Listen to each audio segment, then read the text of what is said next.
Ano ulit? Ang red tagging?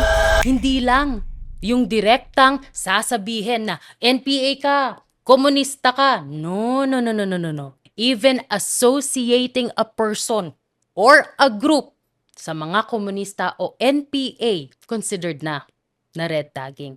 Now, in case hindi clear ito to anyone, the United States, the European Union, Canada, Australia, even New Zealand consider the CPP-NPA ay mga terorista. Like I said earlier, the end goal is to recruit civilians into the movement para labanan ang gobyerno. Sa anong paraan? Armadong pakikibaka, extortion o pangingikil, at ambush o assassination.